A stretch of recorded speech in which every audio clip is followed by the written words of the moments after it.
Hi, I'm Derek B., editor of the Peru Tribune, back with you today for another edition of Tomorrow's News, our daily video series where I tell you a little bit about what to expect in the next day's paper. Today's Sunday, January 19th, so I'm here to tell you a little bit about what you can read tomorrow morning in print, on Monday, January 20th, and what you can read tonight at perutribune.com. It's a jam-packed paper, so let's get right to it. In our lead story, Chad Abshire tells us a little bit about the possibility of energy costs rising as much as 33% in the next 10 years. That's according to a study commissioned by the state and run out of Purdue. Fortunately, U.S. Rep. Jackie Walorski out of Elkhart is co-sponsoring a bill that would help fight those costs. I hope you'll take a look at that and find out a little bit about how your costs could be going up and what you can do to help fight back.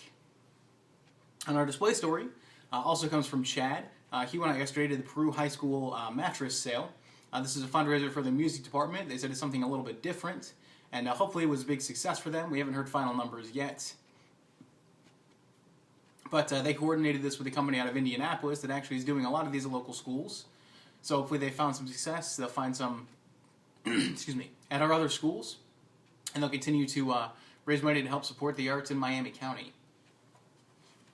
Finishing off our Chad Abshire portion of tomorrow's paper, he also had a Your Neighbor story on Mr. Don Musselman out of Denver. He's proud to call himself the third Doc Musselman up there after a veterinarian and another dentist.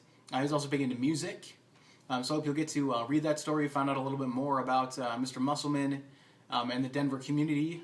He said he tries to be as community-minded as possible with the time he has. Finally, I had a story on our A1 about weather. As I'm sure you guys noticed, we had another 45 inches of snow Saturday afternoon into the evening, and we're also going to have very low temperatures this week. So I hope everybody will stay safe, stay warm, and avert any weather-related disasters. On our A3 business page, Eric Stoff paid a visit last week to Cooley's Bar and Grill, which reopened over the weekend. They have a new menu, a new chef, and some new decor. So I hope folks will be able to read that and see what they've got going, and also hopefully get over to Cooley's, which is a downtown institution for a lot of years now. Not only as Cooley's, but as other bars in that same location. Finally, on our sports page, it is jam-packed. We've got our lead story, obviously, from Nick Roby, is the Peru-Maconaquah boys basketball game on Friday night. Much less dramatic than their game in the final of the Holiday Classic. We also had two stories from our friends over at the Wabash Plain Dealer. Justin Shockey wrote a story about the Peru boys taking on Huntington North on Saturday, coming off of that Friday game against Maconaquah. And a correspondent of theirs went to the North Miami boys game versus Northfield. You can also find a Peru and North Miami and Oak Hill wrestling roundup that, actually now I think of it, also includes Maconaquah. From Nick Roby. He talked to a couple of the coaches about how they were able to succeed, and that Peru program continues to be just dominant. It's unbelievable. Finally, we have three stories from the Chronicle Tribune. They contributed to that wrestling roundup, but they have also three stories for us on the Oak Hill events over the weekend.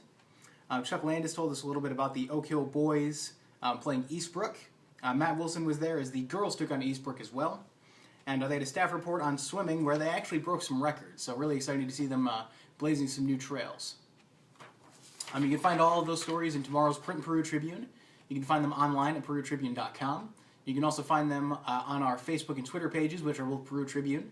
You can find me and all of our reporters on Twitter as well. Until tomorrow, that's tomorrow's news. I'm Derek B. I believe I'll be out tomorrow.